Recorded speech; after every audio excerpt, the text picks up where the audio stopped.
Hey, thanks for joining me. I got a new independent work from a gentleman named James Edward Clark. Um, this guy's something else. It's kind of I often say sometimes I don't have the vocabulary to explain clearly exactly what I'm looking at. Sometimes some things just kind of defy explanation in conventional terms.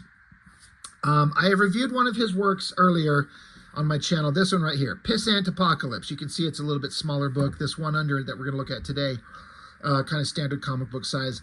But I went through this on my channel, and you can see it's a thick book, and it's just this crazy, you know, insane story of some apocalyptic future and creatures and monsters and a love story, and it's just insane. It's not like any kind of standard comic you've read from any major publisher ever. And that's what this one is. Same kind of thing. Again, if you look at it, it's huge.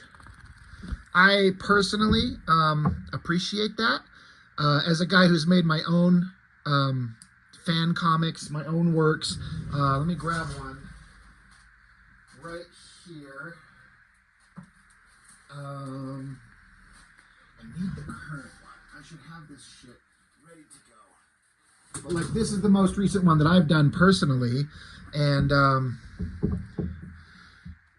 you know, you can see that we both make big, thick books, but his is bigger. You know, where it's a size, it's a dick measuring contest. Mine's big, but his is bigger. But as a person who makes comics and likes to tell a lot of story and let the story be told in whatever length I goddamn well need it to be. I'm not constricted or restricted by page count, which is what I did on my books. I make them as big as I want to tell the story the way I want to. And I get the feeling that's what's going on here. I have not had the chance to... Well, all right, I take that back. I've actually had plenty of chance because, you know, he's part of my Discord server and I could talk to him. But I haven't chosen to hit him up and ask him about the hows and the whys. It's something I would like to do eventually here. But this is a book where it looks like to me a guy gets an idea and he's going to tell it the way he wants. And when you get to make your own books, that's what's kind of great about modern kind of comic book making, is with social media and places where you can get your own books printed up, you can build an audience and print up books and get it out there to people. You don't have to like beg for the scraps from Marvel or DC or some shit like that and build up a name to eventually get to make your own thing. You can just start anywhere you want. If you're good, you have an opportunity to get your stuff seen and make some money at it. And so if you get an idea and you want to do it, you don't have to worry about an editor or anybody restricting your content or your ideas, and just let it go. Just be crazy. Just be insane with it. And, you know, even if a work turns out not technically good in some ways by objective standards in standard comic book world, just the fact that you're making your own thing with no restrictions or hesitations gives it kind of an energy and an interest. Like there's like an interesting kind of approach that you just don't find in other comics. It makes it more interesting than the other standard shit you've read forever. All that being said, this gentleman, James Edward Clark, in terms of art, this guy is amongst the best artists I've ever seen draw anything. His ability to draw things, you'll see in here, I was flipping through this and going, all these faces are so good. All these designs are amazing. Where do you get the ideas for these? How do you come up with this? Where did you learn to draw, James? Did you take college courses? Are you self-taught?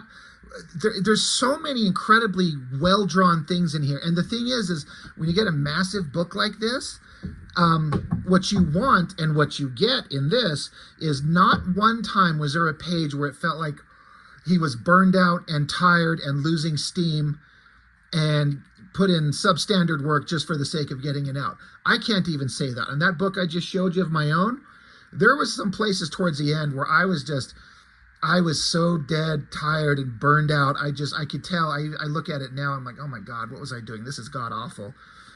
But not in this. Everything in here is quality work, and it's astounding how good of an artist James Edward Clark is. It's kind of unbelievable. In terms of writing, it's hard for me to judge. I like it, and it's interesting, and it stands out, but it's so different from your standard Image comic or Marvel comic or DC comic. It's completely opposite of standard kind of storytelling, but that's the charm of it. And I feel like he knows exactly what he's doing, and just the nature of it being different and weird is part of the appeal. And I'm not well versed in a huge assortment of comics. If you watch my channel, for the most part, it's just all the shit that I collected as a kid, for, mostly. And it's mostly the Marvel DC Image stuff. So I don't really have an expansive kind of, education on indie books and weird different approaches to things. That's one of the things I liked about the Cartoonist Kayfabe channel, is those guys grew up reading the same kind of classic shit, but then they got bored of it and went off and started seeking out all kinds of other stuff. And on their channel, they would feature things I'd never even heard of. And so those guys had a wide kind of knowledge of the wider kind of comic world and everything that's possible. So it would have been awesome if the Kayfabe guys could have got their hands on this before, the unfortunate turn of events that happened. I suspect they would love this. And it's a shame that it didn't get a chance to get shown on that channel. I really wish it would have. Another thing that stands out to me is the design sense that James has and his choices of color. Again, it's just insanity.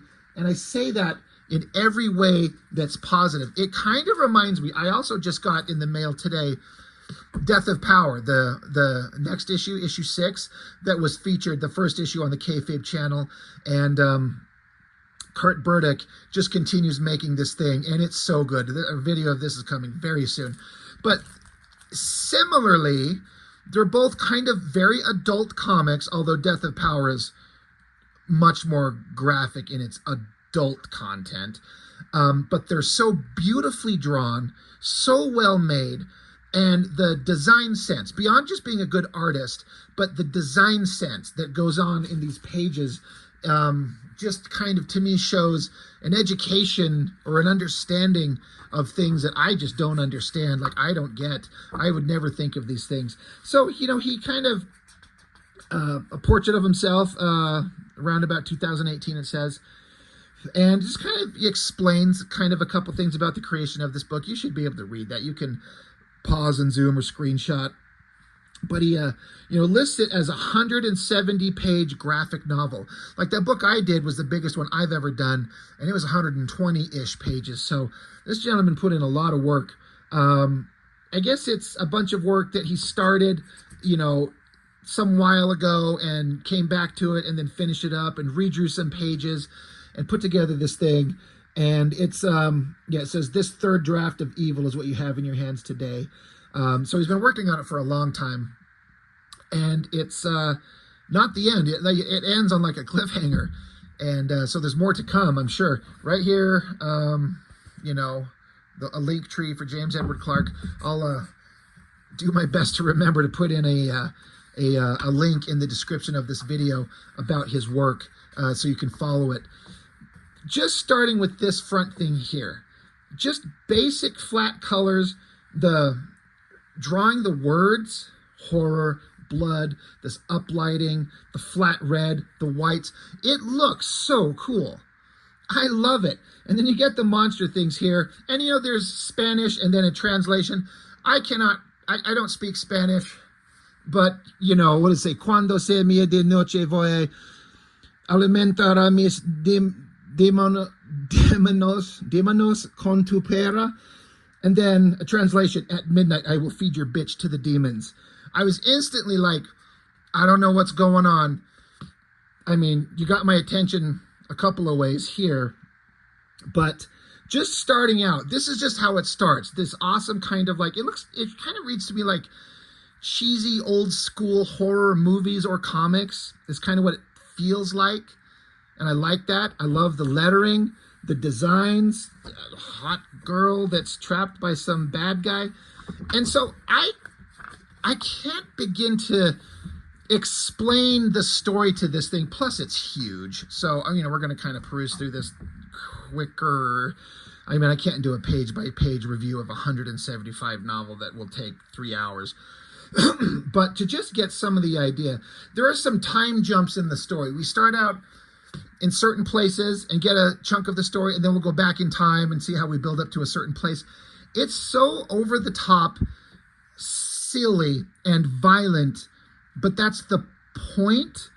And James, if I explain something I have it wrong, please in the comments, like, correct if my kind of misinterpretation of what you're doing here isn't quite right. But it's you read this thing, you can't help but be like, this is a guy just having so much fun going over the top silly. Like this guy, it starts out, you know, the girl's captured, and you know, this character's continuing the Spanish. Derramaremos si su sangre el infierno se abrirá. We will spill her blood, hell will open up. And so they've got the girl captured, and the hero guy who looks like a wrestler. Aren't these masks kind of like a Mexican lucha libre kind of thing? This is another reason why I think the kayfabe guys would enjoy this, because they were big into wrestling. And so you got a protagonist just like a wrestler. I bet they would love that. But, you know, they're showing up there. The house is burning in the background, capturing the guy, going to execute the girl. So I love how he, like, busts free. He says, it just says escape there. You know, it's not a sound effect, but it's lettering that's saying what happened. I don't know how to explain it. That's clever. And he's pissed off. Our hero, he's got a 6-shooter, right? He yells satanic ghouls. So we're just right in the middle of this story. We're just jumping into it. Make sure I didn't accidentally skip a page. No. So, you know, he starts getting on, threatening the guys, starts kicking their asses. I like that this 6-shooter, he says, my fire pistol will make quick work of you both. And so his 6-shooter shoots flames like a flamethrower. And I think that's funny, like, because it's the exact opposite of what it should do, but it's awesome. It doesn't make any sense. But to be fair, not one fucking thing in this book makes sense in a real world kind of perspective. So it's fine. He's just unloading his fire revolver into the faces of these creatures, burning them. He's standing there. How could I let this happen? Then his phone rings, and I think this was a jump. Like, this is like ending. Like, how could I let this happen? And so it jumps back in time to get the setup. And so hot girl, she's like, Sammy, the Space Thunder Death Cult is harassing me. He's like, the Space Thunder Death Cult? I'll be right over. This could get ugly if the Space Thunder Death Cult is really involved. So it's funny. It's this, you know, every time they refer to this Space Thunder Death Cult, they explain it in full description using every word. They don't just say the Death Cult, you know, to shorten up the conversation. Every time they're referred to, it's the Space Thunder Death Cult every time. And for some reason that makes me laugh. Like, it's just, it makes me giggle. So he's on his way. There's the girl. He gets home. I guess hot girl's been, family legends say that Satan placed a curse upon my head centuries before I was born. This cult wants to bring the devil into the universe. They're going to have to sacrifice me. And he's like, I have pledged to protect you at all costs. So they're hot for each other, so they kiss, and heck yeah, right there. Throw down the hammer. Give her the old rock bottom stone cold stunner there. And then, but they fail to notice in the background, there's like a balloon coming down, and you got the bad guy at the beginning who had her trapped. So we're building up to that, probably explaining why she's undressed. But they're like, dude, that's Sammy Destino's car out front. Sammy must be here protecting the De Los Angeles girl. And he's like, Sammy se mete en nuestro camino la matremos. If Sammy gets in our way, we'll just kill him. And they're like, but we're no match for Sammy Destino. Insensato, Sammy no es rebel contra nuestra maldad. Fool, Sammy is no match for our evil. Again, anybody watching, I do not speak Spanish. I'm just reading these words and interpreting them off the fly as best I can. So if I'm butchering your language, please, like, lighten me up. I get it. So then it goes into some kind of like backstory description of everything that's going on and the death cult and why they're here and what they're going to do. They show up, they blow up the wall. So they're, mid or post coitus. So they're coming down a ladder. I like how these bad guys are dressed like, I don't know, like, is it like 30s or 40s era zoot suit kind of gangbangers? I don't know. Pimps. It's funny. He's like, Buenos dias, give us the girl. Destino, Satan demands a sacrifice. So they proceed to fight. They grab the girl. Ti vienes con nosotros, mujer, vamos al infierno. You're coming with us, woman. We're going to hell. This character design is such a goofball thing. But our hero gets his 6-shooter flamethrower, starts beating the shit out of people. They take the girl. She's still undressed, so you're going to have my attention all the time. But bad guys got him they've got him held down, and they're taking off with her. She's like, I'll see you in hell. Ti veré in el infierno, Sammy? Screwed that up. Moments later, at the edge of the desert, 12 hours to midnight. So now our hero is chasing her, right? So 12 hours, moments later. Yeah, so he's in his car chasing him down. Now we got some bad guys, like villainous creatures on motorcycles that are just skeletons. Again, look at the drawings. This skeleton, these character designs, I like how it's 666. A little obvious, but super clever. I love it. Again, this guy's art, drawing cars, the use of colors, the lettering, the insanity on this. So now our hero, he's in his car. He gets a phone call to Professor de Los Angeles. And so there's a conversation going back and forth where this guy on the phone explains who or what the Space Thunder Death Cult is and what they're going to do. So, there's some backstory given, all kinds of creepy shit. Story. Again, I gotta skip through some of this. We can't get too far into it, or I'd be here forever. As they keep explaining where the death cult came from, I kind of thought the writing was kind of funny here. It says revolutionary zeal turned into religious fanaticism when Tedros von Davos made his acquaintance with the jungle voodoo juju fetish man Samedi. I just laughed at jungle voodoo juju fetish man. It makes me laugh just because of the way it sounds when you speak it. So, there's magic, there's evil. And so our hero's fighting the skeleton guys on motorcycles. He gets interrupted getting the exposition, has to fight the skeleton guys. Like, anyway, you were saying, so exposition continues. Our hero uses his flamethrower 6-shooter on the guy, just burns him. I love it. The skeleton guy jumps off his bike, tries to jump into the car. So he's fighting him while he's in the car. While the backstory exposition is still being told here. It says, sensing the noose tightening, Tedros von Davos murdered his entire harem of female slaves, injecting the women with Drano and feeding their remains to his beloved pet lion, Wilfred. So he's like injecting them into their eyeball and then showing how they're dead, pregnant, dead, and then a lion's eating them. That's really fucked up. It's so, crazy. And then, it just keeps kind of explaining the backstory of the death cult while a hero's fighting these skeleton guys. And then look at all these random ass designs of these characters. Just a couple of shots in here of all these characters. Every one of these designs, it looks like an amazing rogues gallery to like a Batman comic. And each one of them looks like they should have their own kind of story. Like you got the Joker and the Penguin and Croc and Two-Face and Catwoman and Bane. That's the same kind of thing. And each one of these characters should have their own backstory. It looks like their designs are that interesting. I don't know where you come up with all these designs. How do you come up with each one of these looking interesting and unique? there's some mad skill going on. So again, end of a chapter there. A new one, I guess it's a cover where they're like, oh, look, we're going to unmask a villain, and it's a monkey. I don't know that that has anything to do with the story to come.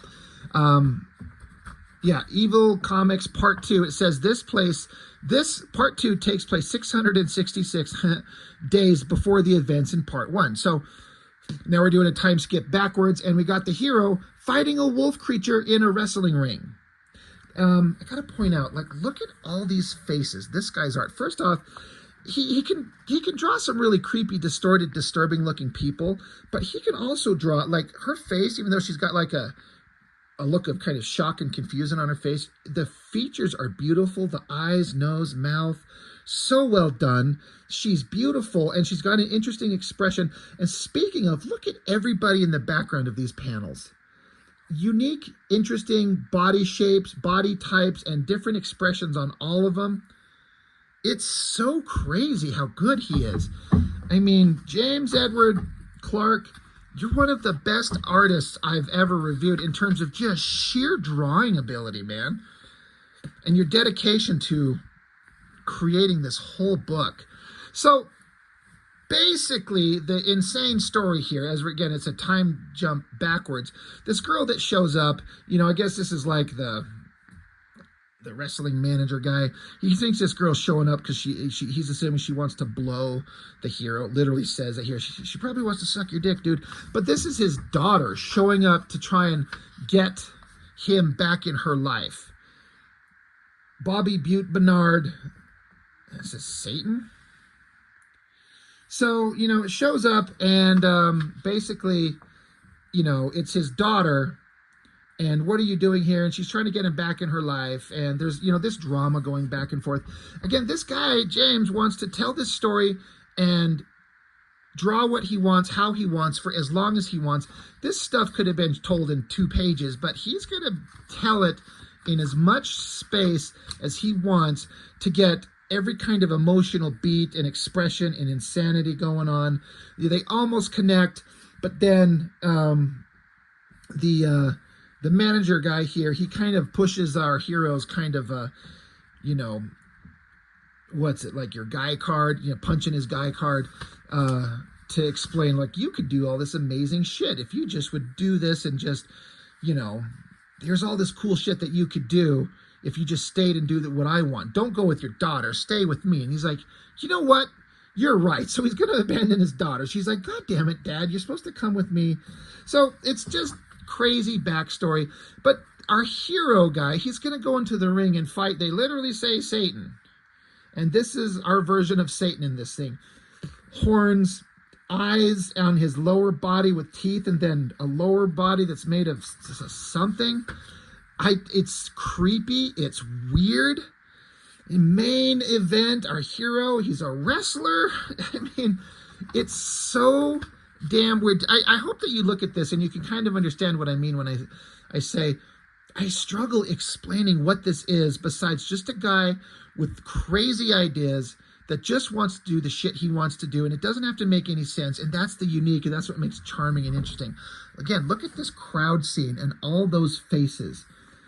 The expressions, the clothing, the body types, like, it's so good. You know, it makes me realize that I got to work a lot harder. And so he's up there, and again, look at how much, I almost said, look how much time and space he's wasting, which implies a negative. I am not. It's using up page count and panel counts that don't have to be there, but for the kind of story he wants to tell, the hows and the whys, he is going to tell the story the way he wants to do multiple panels of wrestler guy out there flexing, yelling, where are you, Satan? Damn it, come on, just screaming, just building up the hype, on and on and on and on and on. You don't have to do that, but to make this a unique experience, he wants to do it. And again, if you like this guy's artwork, this is a treat because you just get page after page after page of him making this shit. So I guess the ring erupts in fire. All the crowd are kind of freaking out. Kind of burns off a lot of his body hair, it looks like. God, even he loses his muscles. He's not as big anymore. And then the Satan creature pulls up out of hell. And there he is. And just crazy design of the colors, the page layouts. This is not your standard Captain America comic or X-Men or some shit like that. It's just so nutty. And so he's tumbling, and it says issue 3 begins 666 days before issue 1 and 13 minutes before the start of issue 2. So it's a jump back in time, but only 13 minutes before book 2. This is book 3. Now we're going 13 minutes before book 2. Again, look at this crazy design, this screamy face, yelling evil. It's so weird, but I love it. I would never. That's why I don't do color. I would never come up with something like that. I would not know even where to start. Another amazing panel of just crowds of faces.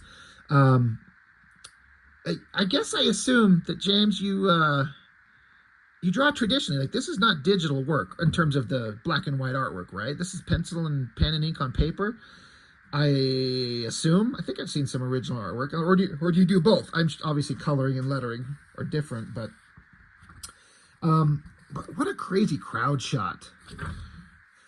But, you know, we're starting out. Remember, we met the hero and he was fighting a werewolf guy. Well, now we're seeing the beginning of that. His opponent, an apparent victim of lycanthropy, transformed by the moon into the hellish beast before you. Wild wolf design. I love the big lettering, roar. And so now they're in the wrestling ring. Ding. They're going to fight. So off they go. Battle, fight, choke. Just taking the opportunity to draw and extend out this scene in whatever way he wants. Kicking the shit out of each other. It's great. It gets bloody. They're biting. You know, the wolf guy's biting them. Just shredding each other. Our hero bites the wolf guy's eye out. He's like, how do you like that, you literal son of a bitch? Like, he bit his eyeball out.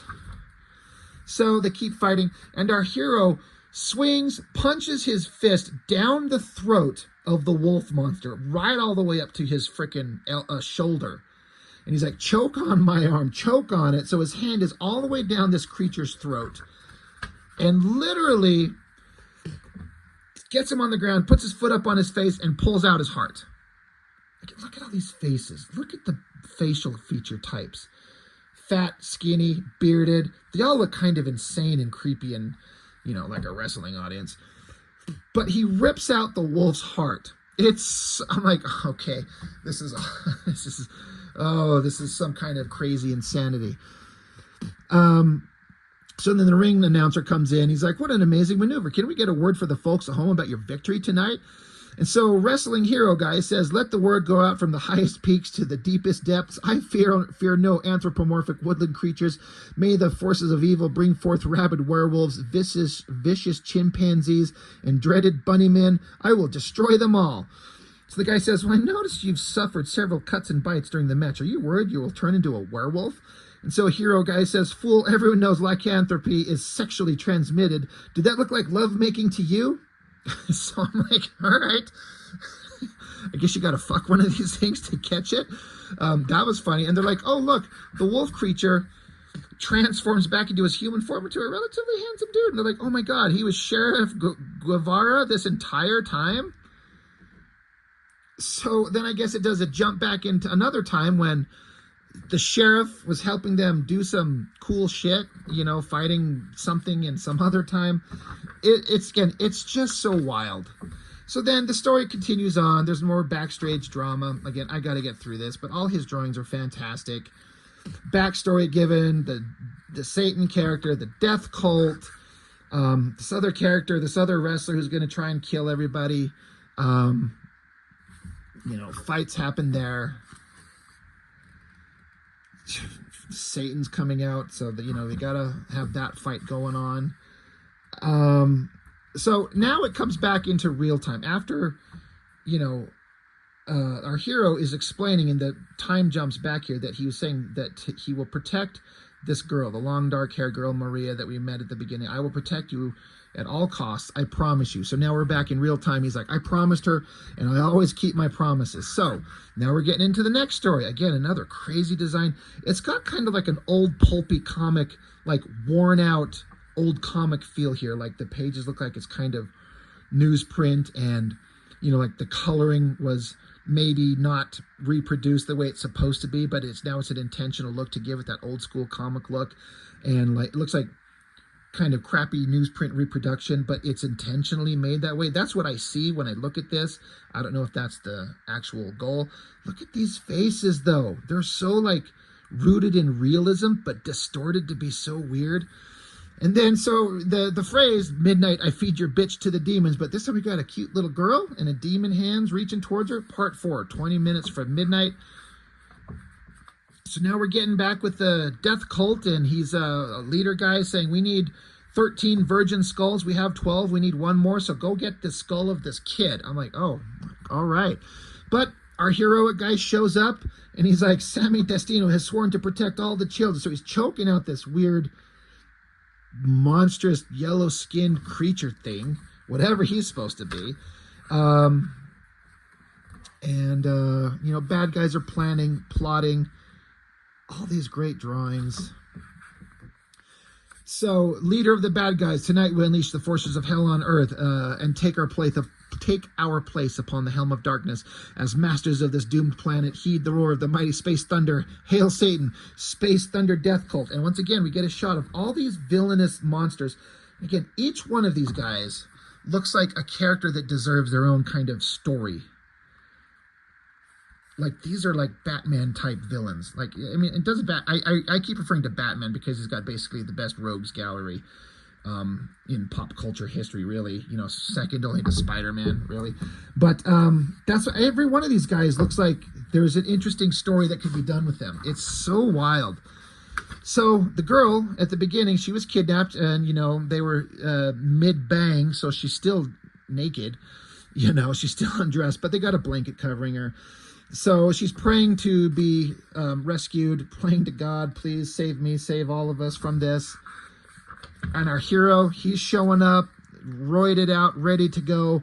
All the villains are there. And he's got the head of that yellow creature thing that he killed earlier. What a great shot of this face. God, the colors are so... I don't know. The more I look at this thing, there's like an unsettling quality to everything. And I don't mean that in a negative way. It's something is just unsettling and so weird. It's like you're on, like, everyone's kind of like on drugs. Like everyone's done LSD or something like that. And we're seeing trippy colors and insane creatures, and everyone's acting like insane, psychotic madmen. And it's just off-putting, but in a way that's like perfectly designed to be that way, because it's different. Like this book, this artist, this writing, this art, the story is a very specific vision that I have never seen anywhere else. And I'm guessing it would be the same for most of us. And that's what makes it stand out. You know, it may not be for everybody. I mean, it's certainly an adult comic. I don't know if I'd give this to my kids, not until they're a little bit older, but just in terms of, like, you have to respect the craft. Every page is well done. Every effort is put in. No page is half-assed, and there's no compromises, and it's his vision, take it or leave it. And holy shit, again, the coloring and all this shit, it's so weird, but that's what gives it its charm. But anyway, heroic guys, villains are facing off. You know, villain sends his lions after him. I guess it's supposed to be one lion, not three, but it's showing, you know, it's there, jumps, falls. And so our hero gets out his flamethrowing 6-shooter and fucking burns the lion. That makes me laugh for some reason. Scary lion just lights it up, grabs it, and then throws the burning body of the lion at some of the other creatures. And he's just freaking out. He's like, let's go. Let's fight. Let's do this. So So now we get some, you know, different villains and angry faces as our hero just, now it's fight, fight, fight, punch, like he shoots the guy in the mouth, you know, gets the gun into his mouth and then fires the flamethrower into his mouth. So kicking, screaming, stabbing, blood, violence. This is going to sound stupid. This just occurred to me. And this is something Jamesedwardclark is either going to think is the stupidest idea I've ever come up with, or he might actually find it interesting. This guy's approach to art and violence and crazy character design, I don't know, this just popped into my head. This is stupid, but I'm like, I'd love to see him do a Youngblood comic, but the way he does this shit here. Just imagine this is like Chapel and Die Hard fighting all those ridiculous, stupid villains. I don't know why that just popped into my head. But I was reading some early, you know, Liefeld stuff earlier for videos I was going to talk about, and so maybe that's why it's in my brain. But like over-the-top, crazy, like Extreme Studios comics violence. But imagine if this was like Youngblood for some reason. Like it wouldn't work with like Wildcats or Cyberforce or anything like that. That's probably the stupidest thing you've ever heard, James. I apologize. You're a million times the artist of Liefeld, and this is a million times more interesting than any of those Youngblood shits. But I just imagine you taking the Youngblood universe and just going crazy with it, doing your own superhero comic, and I just the over-the-top violence and insanity that would come from that, I think would be just brilliant. But that just occurred to me. That's just streaming consciousness out of my brain right now. But yeah, they just pages upon pages of violence as they fight each other. Our hero fighting all these villains so he can save his naked girlfriend. Got his flamethrower out, burning people down. You know, a little bit of Kirby crackle going on in the background here. You get a girl, this girl character. She's got a bow and arrow. You know, if this was a Liefeld book, there'd be no string on it. Is there a string on her bow? There's not there, but there is there. I was about to be like, oh my God, he did the Liefeld thing. There's no string on it, but no, it's there. So she keeps firing arrows into our hero. God, these drawings with the blood all over her face and the sword, or the dagger, the demon monster. But yeah, she keeps just loading him up with arrows, knocking his ass out, you know, like there's kind of defeating him. And so they basically crucify him, you know, hammer him up to the wall. Look at the blood splatter everywhere, arrows in his body. He's still screaming at him. He's not defeated, but he is strung up and they keep beating the piss out of him. He's just lying there, just drenched in blood, but still alive. But then this random kind of character design shows up. She shows up. She's like, hey, are you dead? He's like, hold on, I'm going to get you down. And it's like it's his daughter from the beginning of the book. She's still there. She showed up to save her dad. She's like, come on, we got to get you down. We got to beat the death cult. We gotta kick ass. So let's go. So, you know, again, there's more story going on. There's a lot of conversations back and forth. But our hero eventually snaps his way off the wall because his daughter blows this guy's brains out. You know, this guy was like verbally torturing our hero, talking some shit to him. So the girl shoots his brains out. And she's like, come on, Dad, get free. So he busts free. He's just still dripping blood. Arrows lift, you know, out of him everywhere. But I guess the little girl that they captured earlier is her daughter. So it's our hero's granddaughter. So, oh shit. So now, let's see. You know, I think there's a part of the story that I misunderstood because we got the hero fighting the long-haired guy. I must have misunderstood some parts of this. It's such a big book. I'm sorry.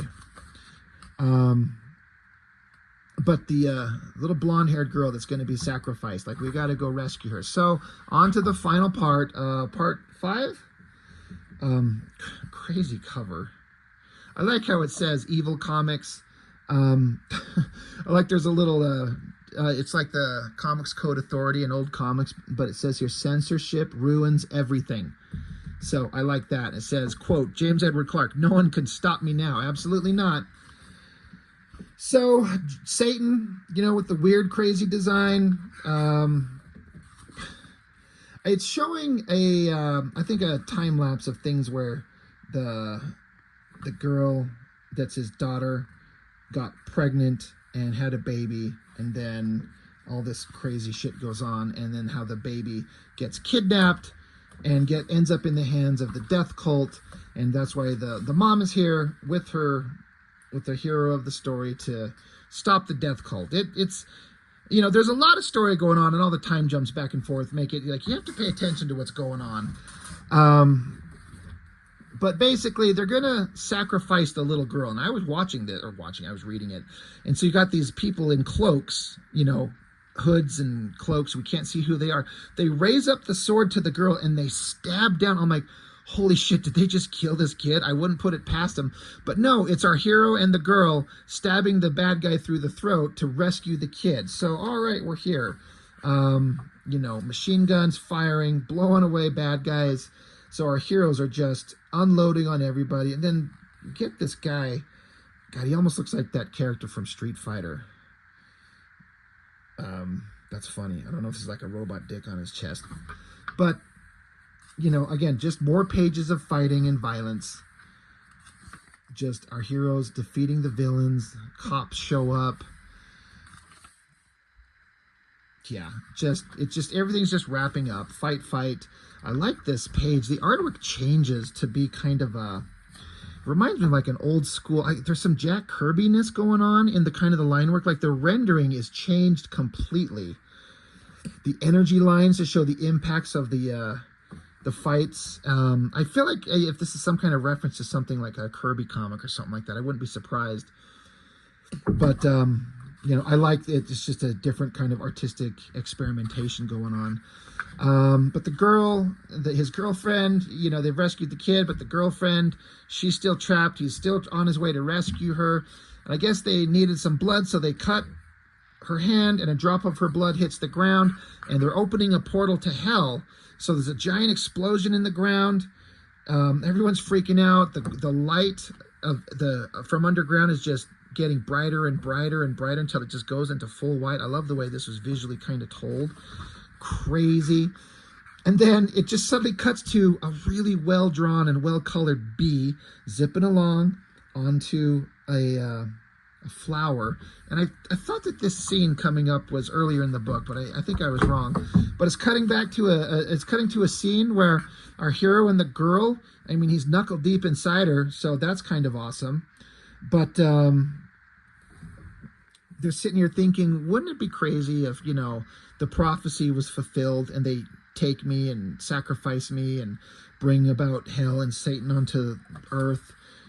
What if they are successful in this? And he's like, don't worry, I promised you that I'm going to kill everything that gets in the way and I'm going to protect you. And if they take you, I'll never stop until I find you. It's like a little flashback, I'm guessing, to a promise that he gave her later, once he was done knuckle dusting her, because it shows, that same scene fading into white and villain screaming. She's, still there, the energy flying all over her, the room collapses, she falls into the pit, he's diving after her. Does he save her? He's screaming for her name, Maria. No, she's screaming help. Our hero grabs the villain, stabs him, and he says, looks like me and you are going for a little ride. And our hero, with the villain, grabs him and falls into the pit of hell that they've opened up, which has been kind of the point. They needed the blood from that girl to open a pit to hell. And she fell down the pit that's what happened, right? She fell, and he's going to go out. He's going to go into hell to get her. So he's taking the main villain with him. And so they both dive into the pit to hell, falling. And, you got this crazy text on this crazy page. At midnight, I feed your bitch to the demons. And our hero's just falling. And he just continues falling, screaming, raging. And it ends with just a screamy face of him falling into hell to rescue his girl.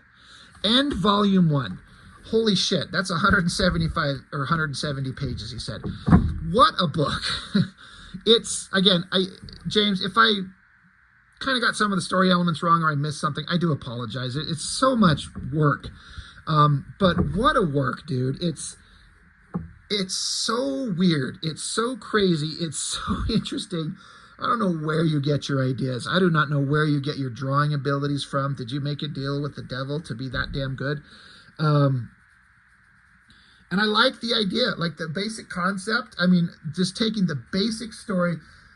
You got this couple, and there's a girl who's been prophesized like she's going to be the key to opening hell, and this death cult gets her, and so her man is chasing after her to rescue her, but ultimately they do open the portal to hell. She gets sucked into hell, and he's going to follow her, and that's where it ends. It's just told in the most psychotic means possible, and it's awesome. It's so outrageously crazy. I love it.